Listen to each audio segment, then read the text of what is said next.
Hello students, this is Ms. Dalton. This video is over polynomials in factored form. The most common polynomial parent functions are a quadratic, which we just finished talking about. Looks like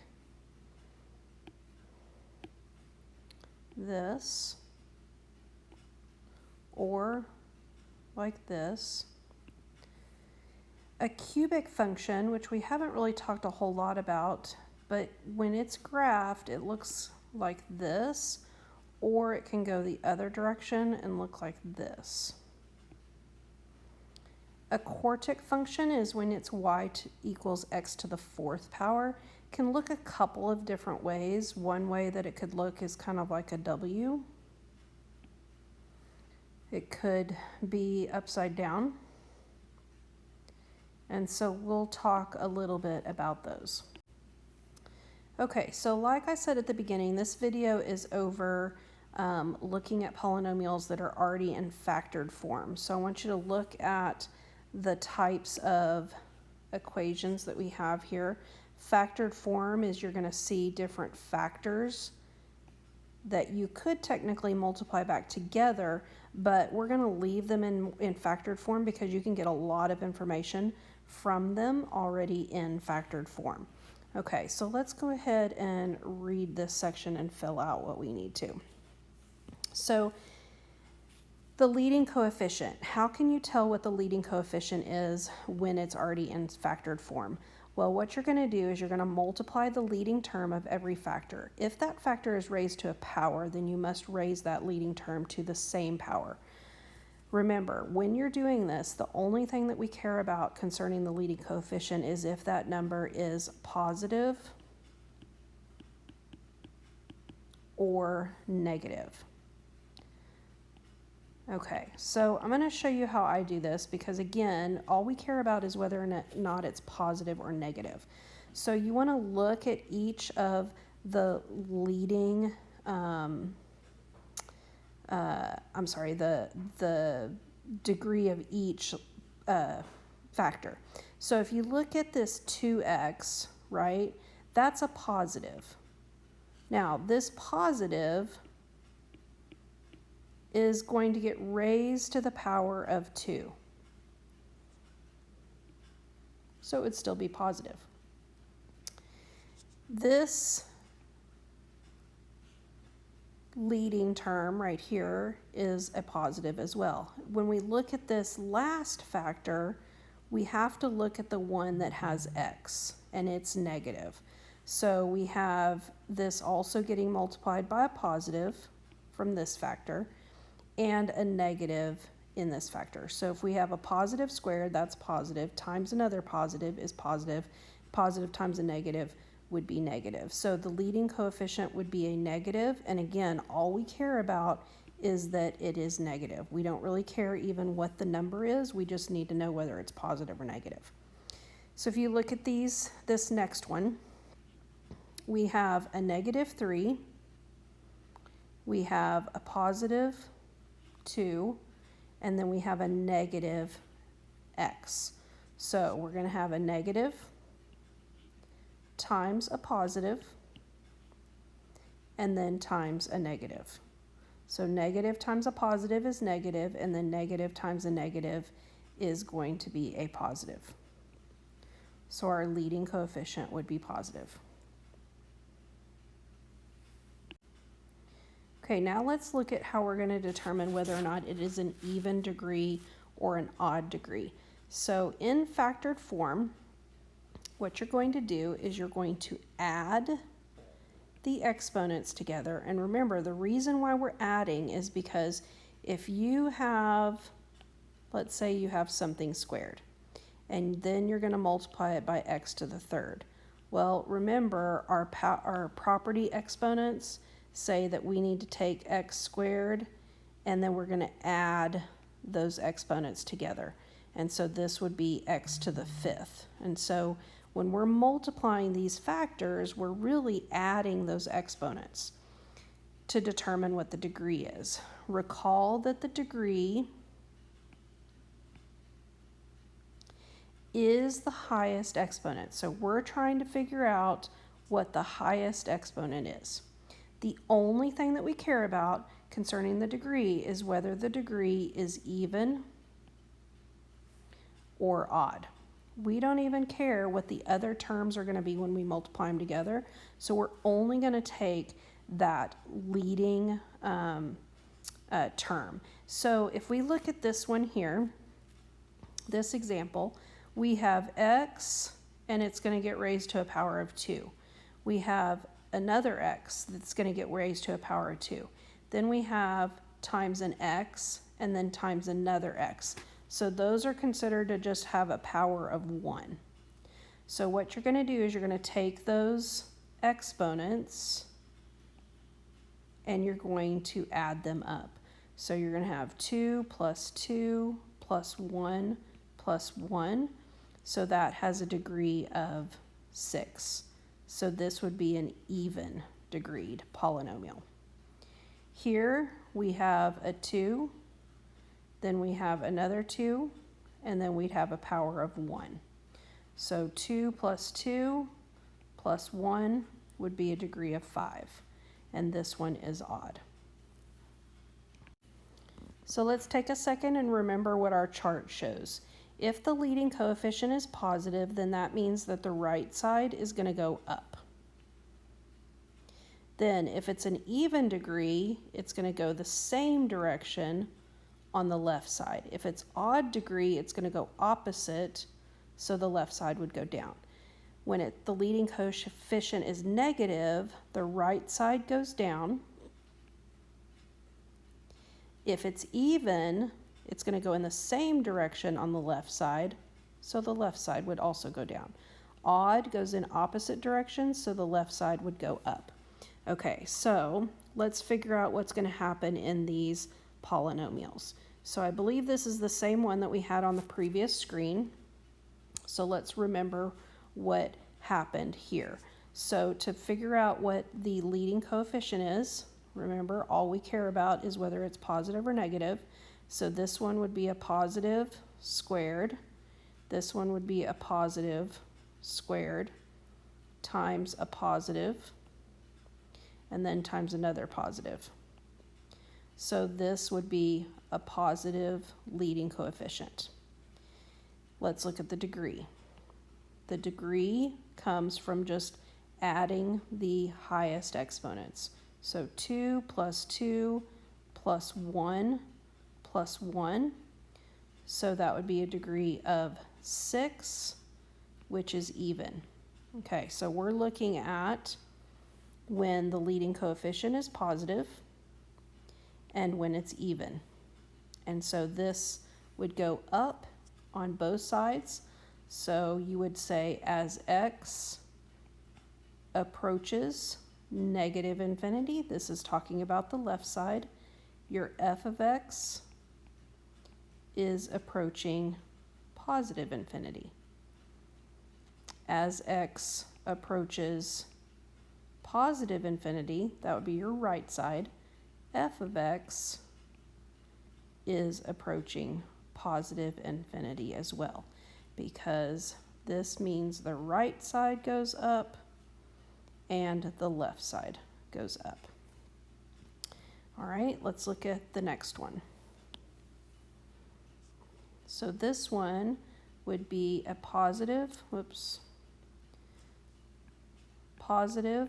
squared times another positive squared times a positive. So this one would also have a leading coefficient that's positive. And then the degree would be 2 plus 2 plus 1. So that would be 5, which means it's odd. So if we look here, this is a positive, but it is odd. So we have left side going down, right side going up. So we would write the end behavior as x approaches negative infinity, that's your left side, f of x would approach negative infinity as well because the left side's going down. Then you would do as x approaches positive infinity, that's your right side, f of x approaches positive infinity as well because the right side's going up. So these arrows will help you be able to write the end behavior. All right, possible number of turning points. Possible number of turning points, you take the degree minus 1, and that gives you the possible turning points.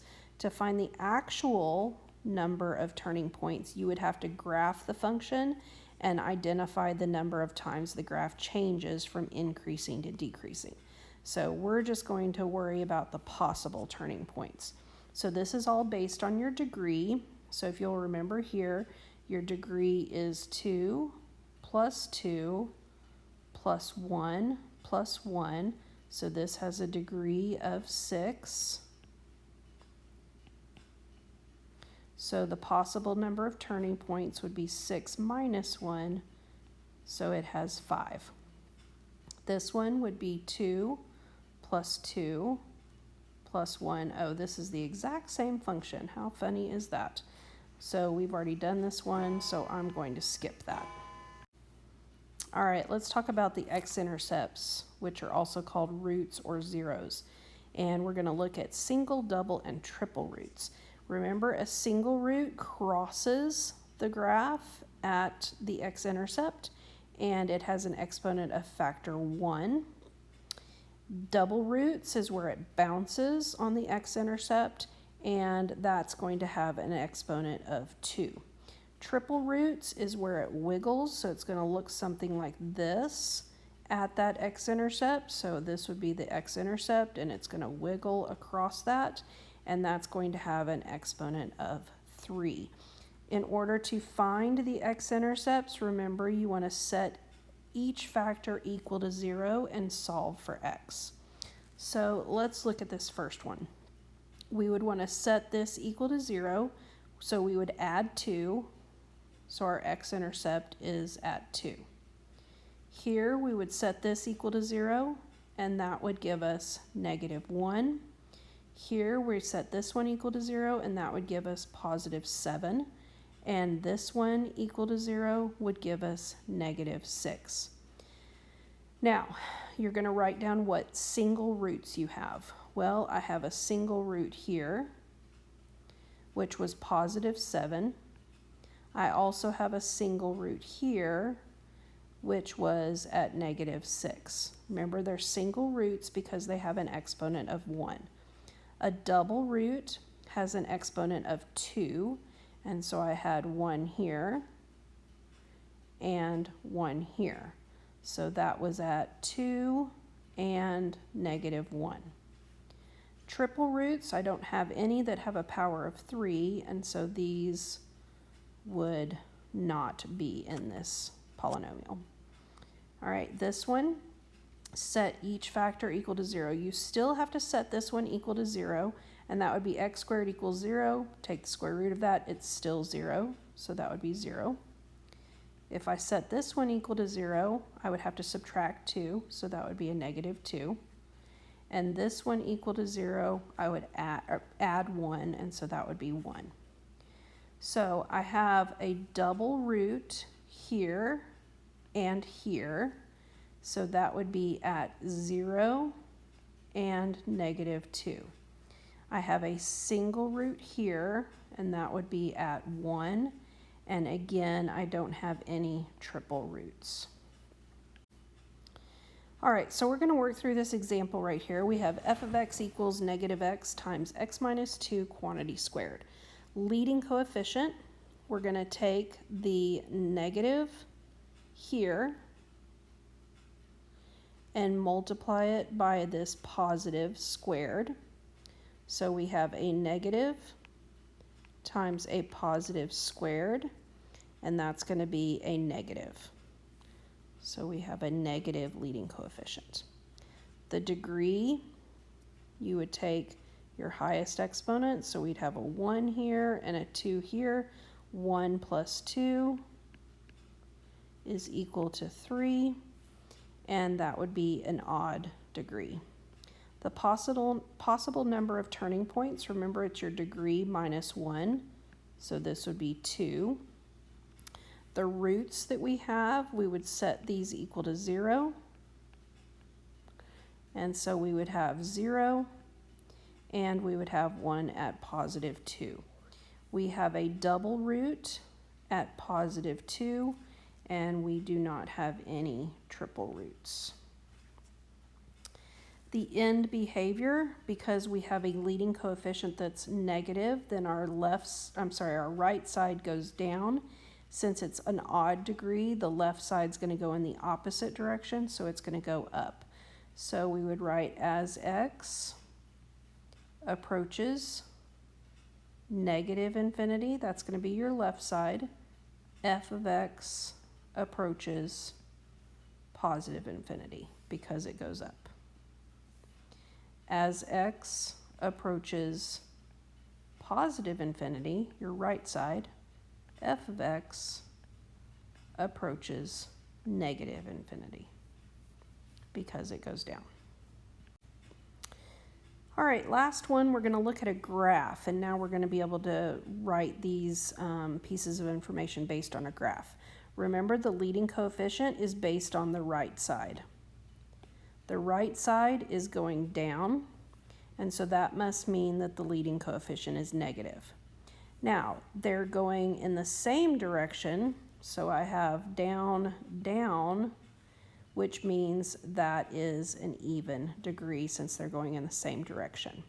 Okay, the number of turning points, you want to just count how many times it actually turns. Well, it turns right here, so there's just one turning point. What are the roots? Well, the roots are your x-intercepts here and here. Not really that first one looks to be at -3. The one on the right, I'm not sure. We would be able to find it on our graphing calculator, but let's say that's about 1/4. It looks like because they both go through the x-intercepts, then we don't have any double roots because a double root would bounce. What that would look like is a bounce would come down to the x-axis and then bounce off. Okay, we don't have any triple roots either. A triple root, what that would look like is it would be a wiggle. So it would come down and then it would kind of curve a little bit and then go back down. The end behavior, well, we can see that the left side goes down and the right side goes down. So we would say as x approaches negative infinity, f of x approaches negative infinity as well. As x approaches positive infinity, f of x approaches negative infinity. All right, so that's it for this video. Please make sure you're understanding these different pieces and let me know if you have questions.